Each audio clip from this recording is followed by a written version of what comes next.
Hello, adventurers. We are now attending to the Fantasy Fest 5 in London.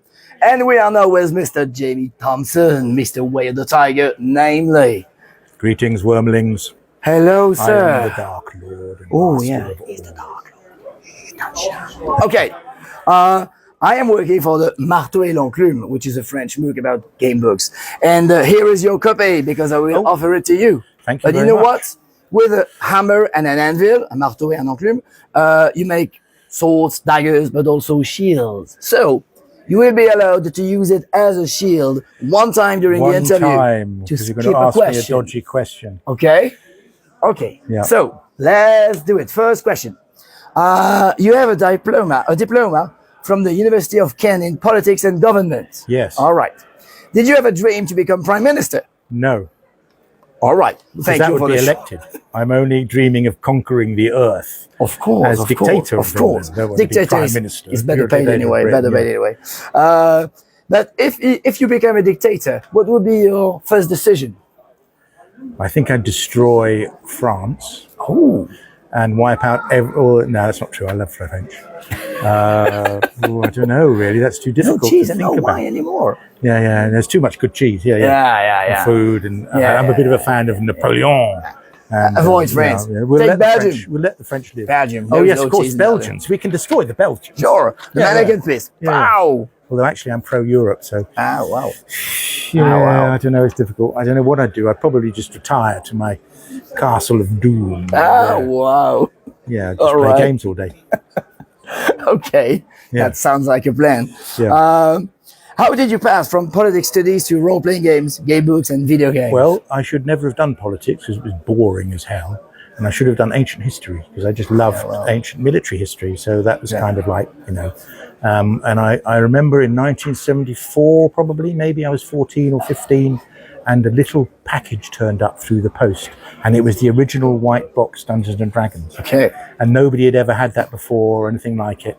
And it was like life-changing when you read it. It was like, oh my God, this is so fun and incredibly exciting when you're that age. Because there was no role-playing in that sense. Mm-hmm. So I sort of got my mates into it, and including Mark Smith, who I went to school with. So then he went off and created the World of Orb as his Dungeons and Dragons campaign. And then when I got a job at Games Workshop, I'll just explain. After university, I went home and lived with my mum and dad, back to my mum and dad's. And then I sat around kind of designing D&D games and scenarios and painting my ancient Macedonian army, phalanx and elephants, and going out and getting drunk and going to clubs and bringing women back if I was lucky enough. My parents had enough of me. So my mum came in one day with a copy of White Dwarf and said, this is an advert for a job at White Dwarf magazine. And I thought, oh yeah, Mum, I'm straight out of uni. I'm going to walk into the best job I could possibly imagine, because I loved reading White Dwarf. Don't be ridiculous, Mum. That's not how it works. So she went off and she rang up Ian Livingstone without telling me and got me an interview. So I went up and got the job. And then maybe 20 years later, he came down to Brighton where my mum lived, and we went round to my mum's and had a cup of coffee, and he met my mum, which was lovely, yeah. So my mum got me my job. And then when I'm at White Dwarf magazine... Precious mums. Yeah. Wow. So Ian and Steve start doing Fighting Fantasy, and then they want people to write more in those books. So I hooked up with Mark Smith again, because he'd got the World of Orb, and I knew how the game books worked, having looked at some of them that Steve and Ian were working on editing early on. And there were only a few of us that could write them. And then in those days, you could walk into a publisher because the books took off so well, and so we did Talisman of Death, and then we just got offers of money that we could go off and write these books without giving up our jobs. Unbelievable. And then that was a turn in your life. Yeah. Completely, unbelievable. Completely. Oh, Ian's forgiven me for leaving and going off to write Way of the Tiger. But did your studies help you to write and create RPGs and game books? Well, you partially answered the question. Not really the politics stuff, because it was a bit tedious, but my history, I love to read history magazines and books and stuff as well as fiction. So that did help. Oh, sure. Because in Warbringer actually Mark Min Smith did most of the politics stuff, and I did the battle. Okay. You remember Warbringer? We will come back later about your studies, but now, what are your funniest memories about RPGs and game books? An anecdote, something. Well, I can't think of anything off the top of my head, but for many years Oh, well, there is the fun bit where we played EPT with Dave Morris running it. And I had a character called Baron Javak, who was kind of a little bit evil. And there's a bit where the party split and there's a big civil war going on. Ooh. And we're on both opposite sides. So I set up an elaborate plot to try and murder the other half of our friend. You know, nothing more fun than backstabbing your mate in a role-playing game. But I hid upstairs for the session to wait so I could come down and announce the trap that I'd released. So that was kind of fun. Cool. Yeah, unbelievable. Yeah, okay. So we really got into it. Another subject about video games. Was it easy or complex to write the scenario of the Tower of Despair in '84? Well, if you remember me and Steve Williams, who's over there somewhere, and we were doing most of the storyline, and we had a couple of guys who were kind of early IT at Games Workshop, because people, you know, computers weren't really that big. But there was a thing called the Quill, which was like an text adventure game writing app. Yeah. It wasn't called an app in those days. So we used that. And then, so there's four of us. So we did the story and all the plotting and everything. And the other two guys coded it on the Quill. Okay. So we didn't have to do the complicated stuff. We just had to do the story. Okay, that's cool. That's cool. And we got quite a good artist to do. So we had a nice big box with the cassette for the game in it. And then there was a booklet full of, so the game would say, turn to page 14 in the booklet. And there would be a picture because there was no graphics at all. Sure. And that's where, and there'd be clues in the picture about how to solve the puzzle. Wow. So, 84. It's a long time ago. It's the last millennium, actually. Yeah. 40 years. Okay. Usually, when writing game book series, you collaborate with Dave Morris or Max Smith or Stephen Williams. Yeah. What does it bring it to you, and how do you organize the tasks? Yes. So it's very useful for two people to bounce ideas off each other. So if sometimes I'd be writing the Dark Lord novels, for instance, and Dave and I came up with the idea, and we would always come up with ideas, and then either we'd write it together or the person best suited to it would go off and do it. And the Dark Lords are comedy novels for kids, so because of my humor stuff. But sometimes I get stuck and I wouldn't know what to do, so I just give Dave a ring or go and see him, and he'd say, well, why don't you do this and this? Because you can't see the wood for the trees, but he can, because he's not too involved. And you go, of course, that's the problem solved. So we would often, and it really helped to bounce ideas off and talk about things. And, you know, like, this is a good idea for that, and oh, what if that? And, you know, so it's like a writing team. And when it came to dividing the work, it's different ones. So the Talisman of Death, we wrote in longhand, and I remember we kind of wrote it together almost. But all the other books after that, for Way of the Tiger, and Fabled Lands. Fabled Lands was much more complicated because we were writing bits of each other's book. Mm-hmm. But mostly Way of the Tiger would, you do this bit, this and that has to happen. And in the bit that you do, this and that has to happen to make both parts work together. And we'd go away. So I tended to do more of the combat-y stuff in Way of the Tiger. And Min would do more of the politics and the world background stuff, generally, but not always. And then in Way of the Tiger, I would do all the flow charting at the end to make it all work. Okay. And then Fabled Lands was a bit more intricate, much more complicated. But then by the time we got to writing Fabled Lands, we really knew how to do game books between us, Dave and I. We'd done so and you much. had the experience. Yeah, sure. So you could hold things in your head that I can't do anymore about paragraph structures and things. But they were complicated. Fabled Lands were complicated, but it kind of worked all right. Yeah, it worked. Yeah. It worked. I mean, the result is good. Yeah. And our latest ones, Vulcanverse, we've done. They're the next evolution. They're much simpler, and you don't die nearly as often. Okay. In one way, but they're much more sophisticated in terms of storyline and what can happen in them. Especially in book 5, which Dave's finished, which is massive. I don't know yet the book 5 because it's not translated yet in French. No, it's coming. I will discover it. It's coming. Of course. So basically, friendship is the semen for creation of art and dreams. Yes. That's a good sentence. All right. And whiskey. Whiskey. No, sorry. All right. Next question. Well, Falcon is a series which is not well known in France because, unfortunately, only the first volume has been translated and published. If you really could time travel, where and when would you go and why? I don't know. Once I would have gone to ancient Greece. I don't know now. Now I'd probably just go back 10 years and pick the lottery numbers. Oh, yeah, well, that's very practical. Yeah, I wouldn't mind going to ancient Greece for a bit, but actually it's probably very dangerous and not very nice. Dave and I always theorized that we would go back to the time of the Aztecs and take the empire over and become, because we'd take back like antibiotics and gunpowder and things. Okay, and you would discover Europe.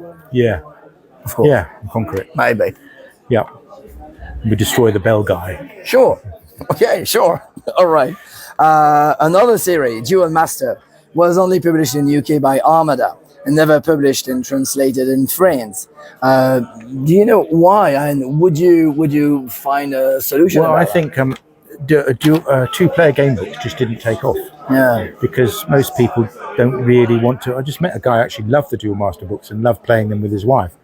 But for most people, a game book is a solo thing that you play on your own with dice. That's the point of it, not really two players. So it never took off. And when Ian and Steve did their two-player books too, that didn't really work either in terms of sales. So, you know, if you don't have a big success, nobody wants it abroad. They tried it in France too, but it was not. They had to adapt it to the French another collection. Yeah, it's really good. You know, better than England in some ways. Britain for it works, but it didn't find many success. Honestly, it doesn't surprise me. Yeah. Okay. I wouldn't have bothered with the two-player ones now. Should have done more Way of the Tiger. Another question about your studies. In the fourth tome of The Way of the Tiger, Overlord, the adventure is about ruling a city. Did your studies help about that, about writing it? Not really, no. No, there wasn't that kind of.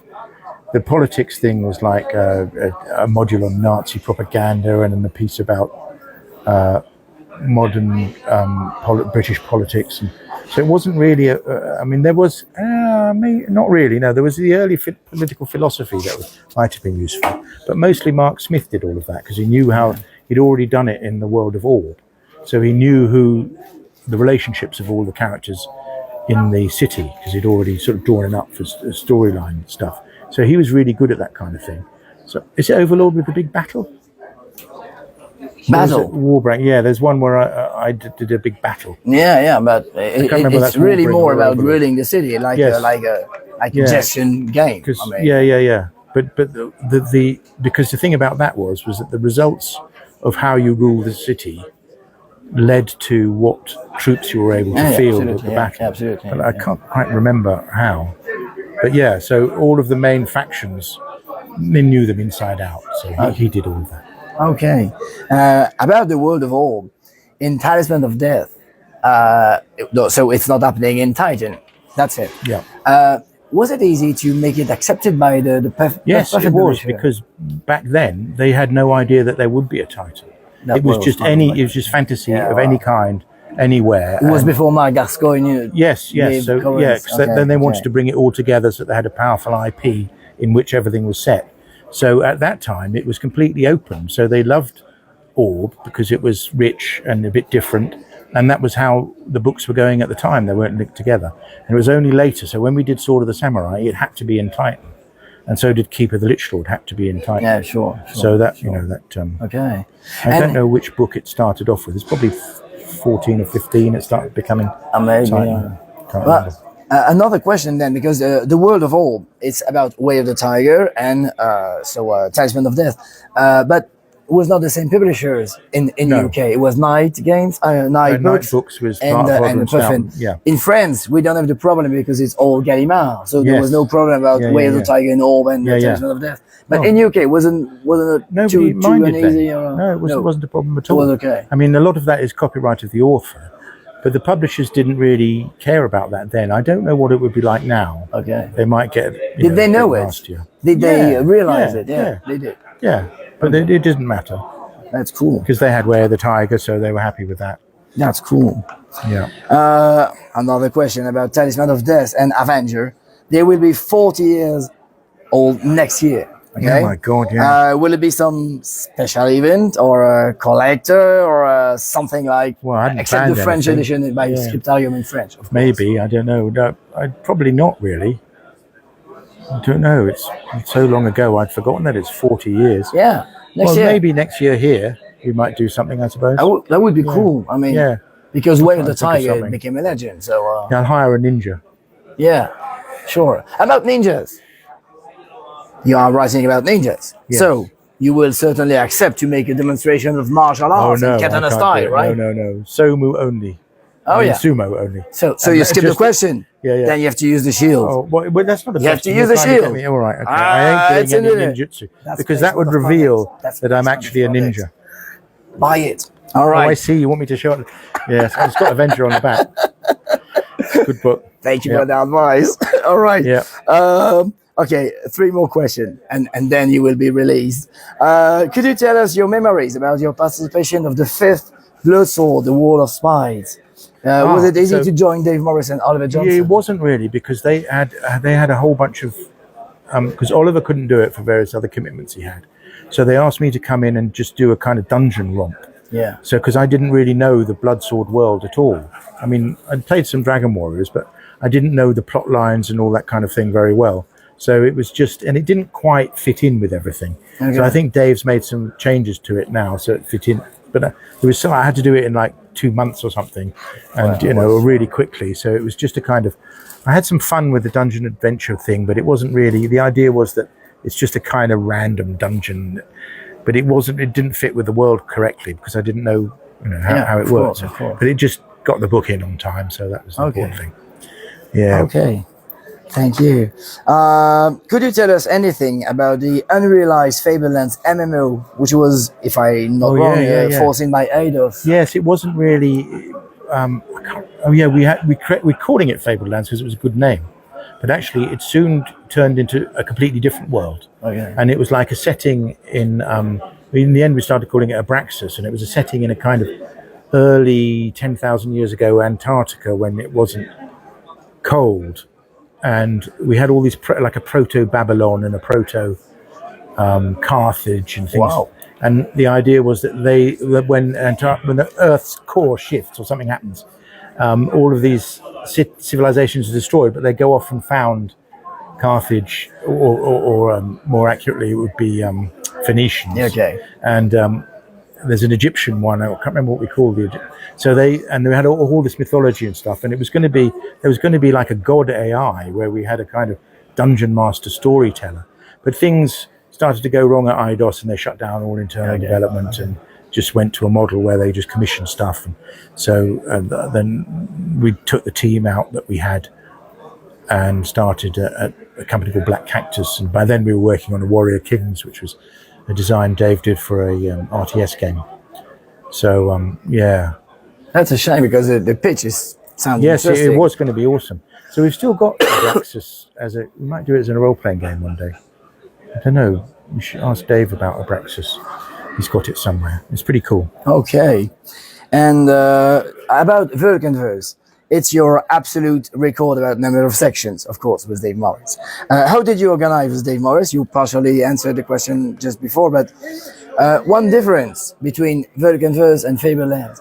Fablelands is a very open story without a real end, real ending. And Vulcanverse, there is a final end, terminal end. Yeah. That's one of the difference. According to your opinion, what are the difference between the two universes? It does mean that it does change the way that if you've got a final story, everything must ultimately be directed towards that. So with Fabled Lands, we could go, just go off in any direction we like. Okay. All sorts of stuff can happen, and it doesn't matter too much. Although there were lots and lots of mini plots that you could go from book to book to solve. But the Vulcanverse is all about the final denouement. So you have to do and it's much more complicated, and there's much more going back and forth between the different books to do what you want to do. And I don't really know how book 5 works because I haven't properly looked at it. I looked at bits of it because Dave had to do it all on his own. Okay. There are lots of different ways that it can end. So 3 or 4 different. You have to choose sides and choices. So he's done a great job on that. It's like his biggest work ever. His magnum opus. Okay. And for the last, it's not a question, it's just a thank you, because I wanted to thank you about the real ending about the Way of the Tiger, number 7, number 0, and the number 7. Because when I was young, of course, I read the 6th book, and I was. That's because we were. I know it's because we got burnt out, and Mark just wanted to end it so he didn't have to do another one. And then we fixed that ending in book 6 and done a book 7. Thank you for that. Yes. Thank you for that, because Yes. thanks to Megan and that kind of editions, I had the opportunity to finally to finish the series. Yeah, cool. Thank you very much. Okay. Thank you. I wish you the best. Thank you. Yeah. Have a nice reading, but you have to learn in French. Well, I have to do. Yeah, my French is not great. I can insult people in school. That's the version. basics. Yeah. That's the basic. That's the same for me in English.